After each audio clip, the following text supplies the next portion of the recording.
ஆமேன். நாங்கள் இங்கே பார்க்கலாம் 26லிருந்து தொடங்குறது.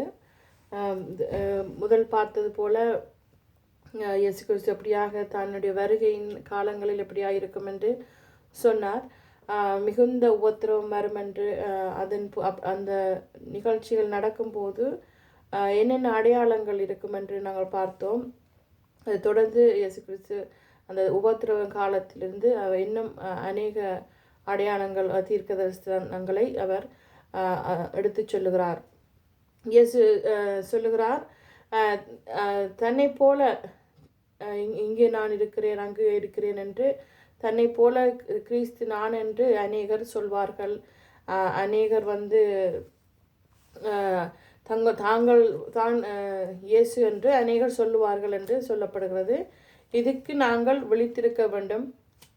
சிலர் சொல்லுகிறார்கள், இந்த சம்பவங்கள் எல்லாம் இந்த எருசலேம் அடிக்கப்பட்டு 40 வருஷத்துக்கு பிறகு எல்லா தீர்க்க தரிசனங்களும் நிறைவேறிவிட்டதென்று. ஆனால் அந்த எருசலேம் கட்டிடம் மட்டும்தான் கட்டிடம் அழிக்கப்பட்டது தான் நிறைவேறினது.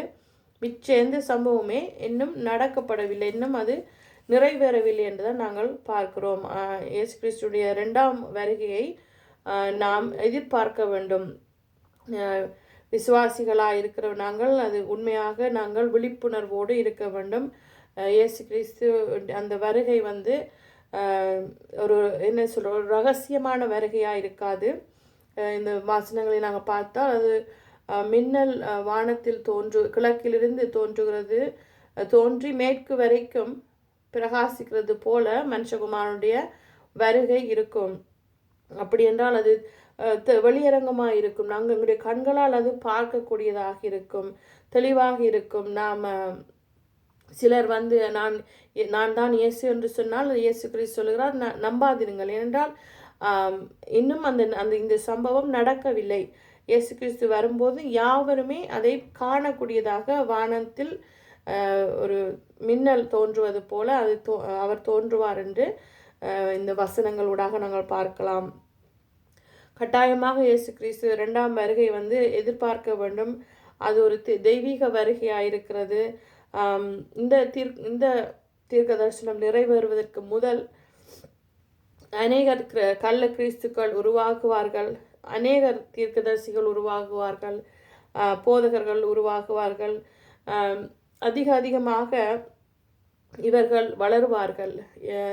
ஆனால் அவர்களை எல்லாம் நாங்கள் நம்பாதிருக்க வேண்டும். அவர்கள் இந்த உபத்திரவம் காலம் முடிந்த உடனே நாங்கள் சில அடையாளங்களை பார்க்கிறோம்.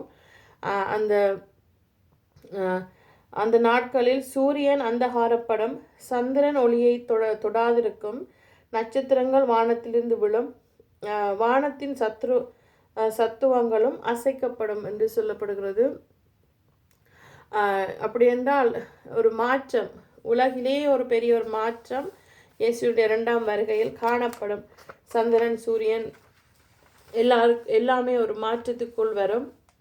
இப்படியான அடையாளத்தை தான் அடையாளங்களோடு தான் இயேசு வருவார். வானத்தில் காணப்படும் அந்த அடையாளம் எல்லா மக்களுக்கும் துக்கித்து அவர்கள்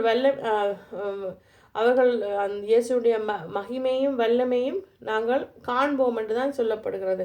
அப்படியான அந்த வல்லமையோடு மகிமையோடு தான் இயேசு வருவார். அடுத்ததாக மனுஷகுமாரன் வரும்போது ஒரு ஒன்று கூடுதல் நடக்கிறது. கூடுதல் பூமி முழுவதிலுமிருந்து தேவனுடைய பிள்ளைகள், அவர்கள் தேர்ந்தெடுக்கப்பட்டவர்கள் தேவதூதர்களால் கூட்டி சேர்க்கப்படுவார்கள். அவர்கள் வந்து இயேசுடைய அந்த 2ஆம் வருகையில் வந்து முதலாவது எடுத்துக்கொள்ளப்படுவார்கள். சிலர் விடுபடப்படுவார்கள். சகல கோத்திரங்களும் அவர்களை அந்த சம்பவங்களை கண்டு மகிமையோடும் வல்லமையோடும் வருவதை சகல ஜனங்களும் கோத்திரங்களும் கண்டு புலம்புவார்கள், துக்கிப்பார்கள் என்று பார்த்தோம். எக்கால தொனியோடு தான் அந்த இயேசுடைய வருகை தொடங்குகிறது. எக்கால சத்தத்தோடு அவர் தூதர்களை அனுப்புவார். அந்த தூதர்களை அவர் அனுப்பும்போது மறுமுனை மட்டும் 4 திசைகளிலிருந்து ஜனங்கள் கூட்டி சேர்க்கப்படுவார்கள். தேவனுடைய பிள்ளைகள் எல்லா திசையிலுமிருந்து கூட்டி சேர்க்கப்படுவார்கள். அப்படி என்றால் அந்த அந்த சம்பவங்கள் இன்னும் நடக்கப்படவில்லை. இது வருங்காலங்களில் நாங்கள் நடக்கும் என்று நாங்கள் எதிர்பார்க்க வேண்டும். அந்த இது என்ன அடையாளத்தை நாங்கள் காணலாம் என்றால், அத்திமரத்தில் ஒரு உவமையை கற்றுக்கொள்ளுங்கள் என்று சொல்லுகிறார். வசந்த காலம் வந்து விட்டது என்றால் அது ஒரு ஒரு கோடை காலம் வந்ததுக்கு அத்திமரத்தில் துளிர் வந்து விட்டதென்றால் கோடை காலம் வந்து விட்டதென்று அறிவோம். அதே போலத்தான் துன்புறுத்துதல், கள்ள தீர்க்கதரிசிகள், பூமியின் சீர்குலைப்புகள் எல்லாம் அதிகமாக வரும்போது முடிவு நெருங்கிவிட்டது என்பதை நாம் காண முடியும். அதாவது நாம் எவ்வளவுக்கு உள்ளாக அந்த நெருக்கடிக்குள்ளாக இந்த உலகம் போகுதோ அப்பொழுது முடிவு வாசலருகே அந்த வந்து விட்டதென்று நாங்கள் வாசலருகே வந்திருக்கிறார் என்று நாங்கள் அறிய வேண்டும். அப்படி என்றால் கள்ள தீர்க்கதரிசிகள், கள்ள கிறிஸ்துக்கள் இப்படியானவர்கள் அதிகரிப்பார்கள். நாங்கள் முதலில் பார்த்தது போல அந்த ஆன்டி கிரைஸ்ட் என்ற ஒருவனும் தனிநபர் அவனும் வர வேண்டும். அதுக்கு பிறகுதான் 2ஆம் வருகை நடக்கும் என்று நாங்கள் பார்க்கிறோம். அதே போல இயேசு கிறிஸ்து சொல்லுகிறார், இதெல்லாம் நடக்கிறதுக்கு முதல், இதெல்லாம் சம்பவிக்கும் முதல் இந்த சந்ததி ஒளிந்து போகாது என்று சொல்லுகிறார். அப்படி என்றால் இன்னும் நடக்கவில்லை. இன்னும் அவருடைய வருகைக்காக நாங்கள் காத்திருக்கிறோம்.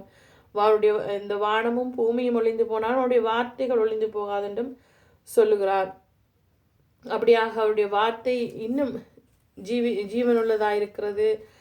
தானியேல் புத்தகத்தில் தீர்க்க தரிசனத்தில் நாங்கள் பார்த்தால் அந்த நாட்களில் அவர் தானியேல் தீர்க்கதரிசி 12:11 1290 நாட்களுக்குள் இது நடக்கும் என்று சொல்லப்பட்டது. ஆனால் அதன் பிறகு முடிவு வருவதா, மகா உபத்திரம் வருவதா என்று நமக்கு வேத வாக்கியங்கள் சொல்லுகிறது. ஆனால் அந்த என்ன காலத்தில் என்ன அந்த அந்த 1290 வருஷம் என்று சொன்னாலும் 90 நாட்கள் என்று சொன்னாலும் எந்த நாள் என்று நமக்கு தெரியாது. எப்பொழுது இயேசு வருவார் என்று நமக்கு தெரியாது. அது ஒரு கால வரையாக குறிப்பிடப்பட்டிருக்கிறது. ஆனால் எப்பொழுது அந்த நாள் என்று நமக்கு தெரியாது. யோவேல் புத்தகத்தில் 2:30-31 சொல்லப்படுகிறது. மனுஷகுமாரனுடைய 2ஆம் வருகை குறித்து சொல்லப்படுகிறது. வானத்திலும் பூமியிலும் இரத்தம், அக்கினி, புகை,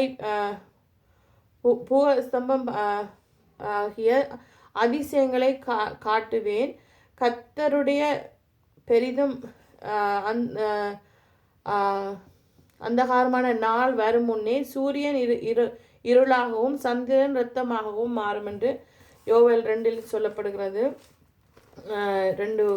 யோவேல் 2:30-31 நாங்கள் பார்க்கலாம்.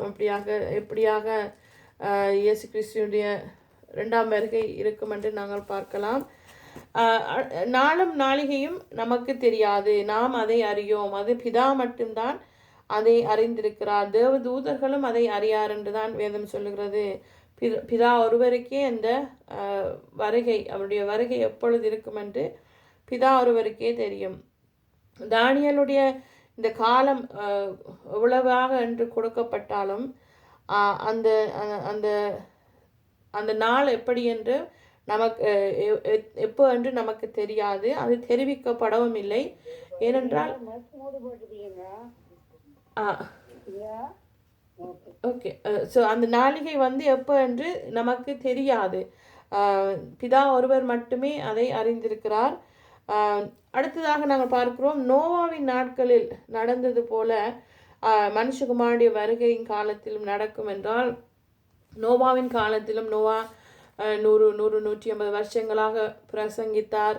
150 வருஷங்களாகவும் ஜனங்கள் கேட்கவில்லை. அவர்கள் தங்களுடைய பொல்லாத வழிகளிலும் தங்களுடைய பாவத்திலும் அவர்கள் இருந்து, இங்கே சொல்லப்படுகிறது,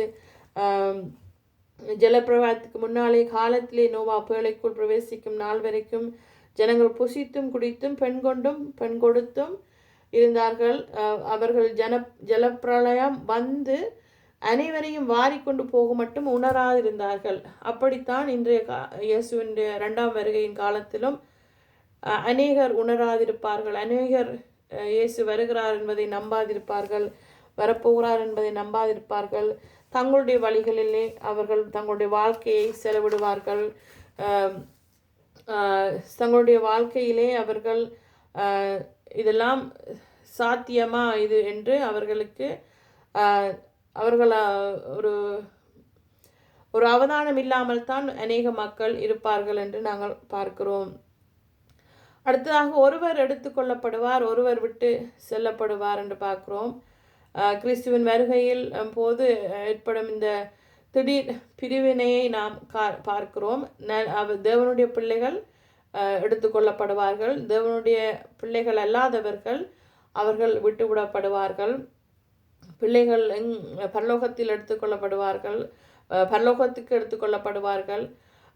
அதன் போல சில தேவனுடைய பிள்ளைகள் அல்லாதவர்கள் நியாய தீர்க்கப்படுவார்கள். அடுத்ததாக நாங்கள் பார்க்கிறோம், நீங்கள் நினையாத நாளிகளே மனுஷகுமாரன் வருவார், அதனால் நீங்களும் ஆயத்தமாயிருங்கள். அப்படி என்றால் இன்னும் சொல்லுகிறார், 43ஆம் வசனம், திருடன் கண்ணமட்டு திருடுறதை போல வருவார் என்றும் நாங்கள் பார்க்கிறோம்.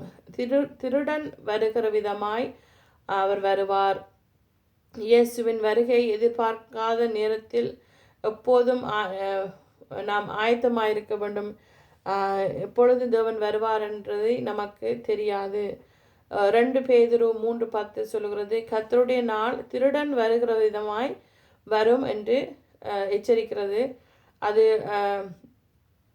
என்ன பூமியையும் தற்போதைய வானங்களையும் வளங்களையும் அழிக்கும் என்றும் நாம் அறிவோம். அந்த அப்படியான நாளுக்காக நாங்கள் ஆயத்தமாக இருக்க வேண்டும், விழித்திருக்க வேண்டும். ஆயத்தம் என்றால் நாம் பரிசுத்தப்பட வேண்டும், நம்முடைய வாழ்க்கையை தேவனுக்காக ஒப்பு கொடுக்க வேண்டும், முழுமையாக அவரை சார்ந்து வாழ நாங்கள் பழகிக்கொள்ள வேண்டும். உலகத்தில் இருக்கிற பிரச்சனை கூடாக நாங்கள் இன்னமும் முடிவுக்கு வராது போல இருக்கிறது என்று நாம் யோசிக்க முடியாது. இன்னும் இயேசு வருகிறதுக்கு அநேக நாட்கள் எடுக்கும் என்றும் நாம் யோசிக்க முடியாது. ஏனென்றால் வேதம் சொல்லுகிறது, அவர் நம் நினையாத நாளில் தான் அவர் வருவார். எப்பொழுது வருவார் என்று நமக்கு தெரியாது. ஆனால் இந்த வேதம் இந்த மத்தேயுவில் பார்த்தால் நாம் எச்சரிக்கையாக இருக்க வேண்டும் என்று தான் சொல்லுகிறது, ஆயத்தமாக இருக்க வேண்டும் என்று சொல்லுகிறது. அடுத்ததாக 2 உவமையை பற்றி பேசுகிறார். உண்மையுள்ள வேலைக்காரன், அடுத்தது உண்மை இல்லாத பொல்லாத வேலைக்காரனை பார்க்கிறோம். உண்மையுள்ளவன் விடாமுயற்சியோடு சுறுசுறுப்பாய் தன்னுடைய வேலையை, அவர் கொடுத்த ஊழியத்தை அவன் செய்து முடிக்க வேண்டும். மற்றவர்களுக்காக அவன் சேவை செய்ய வேண்டும். நமக்கு கொடுத்த இந்த ரட்சிப்பை நாம் மற்றவர்களுக்கு கொடுக்க வேண்டும். நமக்கு கொடுத்த இந்த சுவிசேஷம் மற்றவர்களுக்கு அறிவிக்கப்பட வேண்டும். ஆண்டவர் நம்மை எடுத்துக்கொள்ளப்படும் நாட்களிலோ நாம் இறக்கும் நாட்களிலோ அவர் எங்களை பார்த்து உண்மையும் உத்தமம் உள்ள ஊழியக்காரனே என்று சொல்லுவது போல, அந்த உவமையைப் போல நாம் செயல்பட வேண்டும். நம்முடைய சேவை அப்படியாக இருக்க வேண்டும். நாம் நம்முடைய தியாகம், இயேசு நம்மை அழைத்தார், இயேசு நமக்காக மரித்தார், நம்மை ரட்சித்தார், நமக்கு அபிஷேகத்தை தந்தார் என்று நாம் மற்றவர்களுக்கும் அந்த அபிஷேகத்தையும் அந்த சுவிசேஷத்தையும் நாம் கொடுக்க வேண்டும். பொல்லாத வேலைக்காரன் எஜமான் தாமதமாக வருவார், சில காலம் நடக்கும், சில காலம் எடுக்கும் என்று அவன் மற்றவர்களை அழிக்கிறான். மற்றவர்களுக்கு கொடுக்க வேண்டியதை அவன் நேரத்தோடு கொடுக்காமல் தாமதித்து சுவிசேஷ பாரத்தை விட்டுவிட்டு தன் இஷ்டப்படி நோவாவின் காலத்தில் வாழ்ந்தது போல தன் இஷ்டப்படி வாழ்கிறார்கள். இப்படியானவர்கள் தான் பொல்லாத வேலைக்காரர்களாக இருக்கிறார்கள். ஆனால் உண்மையுள்ள வேலைக்காரன் தன்னுடைய வெகுமதியை அவன் பெறுவான். அதே சமயம் நாம் வந்து பொல்லாதவர்களாக இருந்தால் நாம் கடுமையான தண்டனைக்குள் நாங்கள் போகப்படுவோம் என்றால் நம்மை தேவன் அழைத்திருக்கிறார். நம்மை அவர் உண்மையுள்ளவன் என்று கருதி அவர் நமக்கு ஒரு ஊழியத்தை தந்திருக்கிறார். அந்த ஊழியத்தை நாம் நிறைவேற்றாவிட்டால் நமக்கு வரும் தண்டனையை எப்படியா இருக்கும் என்று நாம் யோசித்து பார்க்க வேண்டும். நாம் நாம் இந்த ரட்சிப்பு நமக்குத்தான் என்று நாம் சாதாரணமாக நினைத்துவிட்டு நாம் வாழக்கூடாது. அப்படியாக நாம் இந்த ரகசிய மேசியாக்கள், அதாவது கள்ள கிறிஸ்துக்களுக்கு நாம் எச்சரிக்கையாக இருக்க வேண்டும். நான் தான் கிறிஸ்து என்று ஒருவர் சொல்லி கள்ள போதனைகளோடு நம்ம கண்டையில் வந்தால் நாம் அவர்களை பகுத்தறிய வேண்டும். அவருடைய வருகை இன்னும் நடக்கவில்லை என்று நமக்கு தெரியும். அதாவது நம் ஆண்டவர் வருகிறார் என்றால் அது வானத்தில் பெரிதான ஒரு மின்னலை போல தான் இருக்கும். இங்கே ஒருவர் வந்து நான் தான் கிறிஸ்து என்று சொன்னால் நாம் அதை நம்பக்கூடாது. நாம் அதற்காக எச்சரிக்கையாக இருக்க வேண்டும். உண்மையாக நாம் தேவனை சேவிக்க வேண்டும். மகிமையுமாக வல்லமையுமாகத்தான் அவருடைய வருகை இருக்கும். அத்திமரத்தில் எப்படி இலை வந்து உதிக்கிறதோ அது போல அந்த நாள் இந்த உபத்திரவங்கள் எல்லாம் அதிகரித்து காலங்கள் சமீபமாக இருப்பதென்பதை நாங்கள் உணரக்கூடியதாகவும் இருக்கும். இதெல்லாம் ஒரு தீர்க்க தரிசனங்கள் நமக்காக கொடுக்கப்பட்டது, கிறிஸ்தவ பிள்ளைகளுக்காக கொடுக்கப்பட்டது. இவைகள் தான் நமக்கு அடையாளம். கிறிஸ்துவனுடைய 2ஆம் வருகையை நாம் எதிர்பார்க்கிறதுக்கான அடையாளங்கள். ஆனால் நாம் கிறிஸ்தவர்களாகி நாங்கள் உண்மையாக அவருடைய வேலையை செய்ய வேண்டும். அதே போல் அவருக்காக நிலையாக விழிப்புணர்வு இருக்க வேண்டும், காத்திருக்க வேண்டும். நாம் எல்லா நேரமும் தயாராக இருக்க வேண்டும். ஏனென்றால் நாம் அழைக்கப்பட்டிருக்கிறோம். அழைக்கப்பட்டதுமில்லை, நாம் அவரை விசுவாசிக்கிறோம். அவருடைய வருகை சமீபமாக இருக்குது என்றால் நாம் எல்லாவற்றுக்கும் ஆயத்தமாக இருக்க வேண்டும். அதே போல் உண்மையாக ஊழியத்தை நாங்கள் நிறைவேற்ற வேண்டும். ஞானமுள்ள வேலைக்காரரை போல நாம் இருக்க வேண்டும். கடமையை நாம் செய்ய வேண்டும். நமக்கு கொடுத்த பொறுப்பை, அது என்ன ஊழியமாக இருந்தாலும் நாம் செய்ய வேண்டும். மற்றவர்களை தயார்படுத்த வேண்டும், மற்றவர்களை வழிநடத்த வேண்டும். இயேசு கிறிஸ்துவினுடைய ரட்சிப்புக்கு அவர்களை நாங்கள் வழிநடத்த வேண்டும். அப்பொழுதுதான் நாம் தேவனுடைய வேலையை நாம் செய்கிறோம். எஜமானுடைய வேலையை நாம் செய்து அவர் வரும் வரை நாம் உண்மையாக இருப்பது. அப்படி என்றால் கிறிஸ்துவனுடைய சுவிசேஷத்தை நாம் எங்கெல்லாம் கொண்டு போக முடியுமோ அங்கு நாம் கொண்டு போக வேண்டும். அடுத்தது எங்கெல்லாம் தேவன் நமக்கு ஊழியங்களை கொடுக்கிறாரோ அங்கு நாம் உண்மையாக இருந்து ஊழியங்களை செய்வது. நாம் உண்மையாக இராவிட்டால் நான் சொன்னது போல கடுமையான நியாய தீர்ப்பு நமக்கு வரும். எந்தெந்த பாடுகள் நமக்கு வந்தாலும், அதாவது துன்பங்கள் துன்புறுத்தல்கள் நடந்தாலும் நாம் நம்முடைய அன்பு கூட தணிந்து போனாலும் இறுதி வரை நாம் சகிக்க வேண்டும் என்றுதான் நாம் இந்த வேதத்தை இதனுடைய வருகையில் நாம் அப்படித்தான் நாம் தயாராக இருக்க வேண்டும். சகிப்புத்தன்மை, ஆயத்தப்படுத்துதல். அதே போல் இங்கே நாங்கள் பார்க்குறோம், வெளிப்படுத்தல் புத்தகத்தில் 19ஆம் அதிகாரத்தில் 11 to 16 வரை பார்த்தோம் என்றால் இதே வார்த்தைகளை இதே போல்தான் இயேசுடைய வருகையும் அவர்கள் சொல்லுகிறார்கள். யோவான் எழுதியிருக்கிறார் 19:11 to 16 வரை. பின்பு பரலோகம் திறந்திருக்கிற கண்டேன், இதோ ஒரு வெள்ளை குதிரை காணப்பட்டது. அதன் மேல் ஏறி இருந்தவர் உண்மையும் சத்தியமுள்ளவர் எண்ணப்பட்டவர். அவர் நீதியாய் நியாயம் தீர்த்து யுத்தம் பண்ணுகிறார். அவருடைய கண்கள் அக்கினி ஜுவாலையைப் போல் இருந்தன. அவருடைய சிரசின் மேல் அநேக கிரீடங்கள் இருந்தன. அவருக்கே அன்றி வேறொருவருக்கும் தெரியாத ஒரு நாமமும் எழுதியிருந்தது. இரத்தத்தில் தோய்க்கப்பட்ட வஸ்திரத்தை தரித்திருந்தார். அவருடைய நாமம் தேவனுடைய வார்த்தை என்பதே. பரலோகத்துள்ள சேனைகள் வெண்மையும் சுத்தமான மெல்லிய வஸ்திரம் தரித்திருந்தவர்களாய் வெள்ளை குதிரைகளின் மேல் ஏறி அவருக்கு பின் சென்றார்கள். பிரஜாதிகளை வெட்டும்படிக்கு அவருடைய வாயிலிருந்து கூர்மையான பட்டயம் புறப்படுகிறது. இரும்பு கோலால் அவர்களை அரசாளுவார். அவர் சர்வ வல்லமையுள்ள தேவனுடைய உக்கிர கோபமாகிய மதுவுள்ள ஆலையை மிதிக்கிறது. ராஜாதி ராஜா கத்தாதி கர்த்தா என்னும் நாமம் அவருடைய வஸ்திரத்தின் மேலும் அவருடைய தொடையின் மேலும் எழுதப்பட்டிருக்கிறது. அப்படி என்றால் அவருடைய வல்லமையுடன் மகிமையுடன் வருகிறான்னு நாங்கள் பார்க்கிறோம். சகரியா புத்தகத்தில் 14:3-4 வசனத்தில் பார்த்தால் அந்த இயேசு எங்கு வருவார் என்றால் ஒலிவ மலையில், எருசலேமில் இருக்கிற அந்த ஒலிவ மலையில் தான் அவர் தோன்றுவார் என்று பார்க்கிறோம். அதே போல வெள்ளை குதிரையின் மேல் வருவார் என்றால் வெள்ளை என்பது வெண்மை என்பது ஒரு வெற்றியை குறிக்கிறது. அதே போல் அவருடைய மெல்லிய வஸ்திரம் தரித்தவர்களாய் வெள்ளை குதிரையின் மேல் அவரோடு சேர்ந்து அநேகர் நீதிமான்கள் அநேகர் வருவார்கள். வார்த்தையை அவர் நிறைவேற்ற வருகிறார். தன்னுடைய வார்த்தையை அவர் நிறைவேற்ற வருகிறார். அவர் கட்டாயமாக நியாயம் தீர்க்கத்தான் வருகிறார். அவரை வெறுத்தவர்கள், அவரை குத்தினவர்கள் யாவருமே அவரால் நியாயம் தீர்க்கப்படுவார்கள்.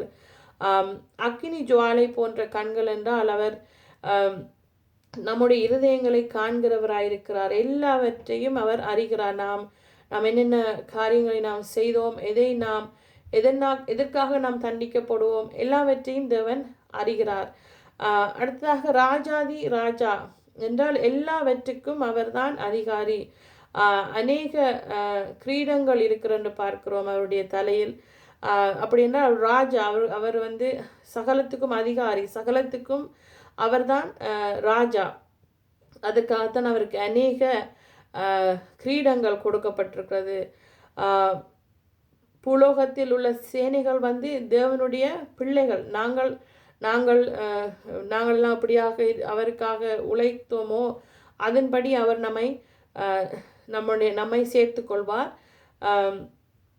கூர்மையான பட்டயம் என்றால் அவருடைய வாயிலிருந்து கூர்மையான பட்டயம் வருகிறது என்றால் அது அவருடைய வார்த்தை. அவருடைய வார்த்தை இன்னும் வல்லமை உள்ளது. வானமும் பூமியும் ஒளிந்து போனாலும் என்னுடைய வார்த்தை ஒளிந்து போகாது என்றுதான் தேவன் சொல்லுகிறார். அந்த வார்த்தை நித்தியமான வார்த்தை, வல்லமை உள்ள வார்த்தை, உண்மையான வார்த்தை. அவருடைய இங்கே எல்லாம் எழுதப்பட்டிருக்கிற வார்த்தை எல்லாமே தேவனுடைய வார்த்தைகள். அவர் கடைசியில் நம்மை அரசாளுவார். அவருடைய பரிபூர்ணத்தை நாம் அறிய முடியாது. ஏனென்றால் அவர் முழுமையான ஆண்டவர். நமக்காக அவர் மறுபடியும் வருவார். அவர் நமக்காக புதிய வானம் புதிய பூமியை கொடுப்பதற்கு ராஜாதி ராஜா கத்தாதி கத்தா அவருடைய நாமத்தை அவர் மகிமைப்படுத்தும்படியாக மறுபடியுமாக அவர் நமக்காக வருவார். இதுதான் இந்த மத்தேயு 24 நாங்கள் கற்றுக்கொள்கிற விஷயம். அந்த வருகைக்கு நாம் ஆயத்தமாயிருக்க வேண்டும். உண்மையாய் அவருக்கு ஊழியம் செய்ய வேண்டும். விழிப்புணர்வோடு இருந்து நாம் மற்றவர்களையும் தேவனுடைய நித்தியத்துக்குள் நாங்கள் சேர்க்க வேண்டும். ஆமேன். நீங்களும் கருத்துக்களை சொல்லலாம்.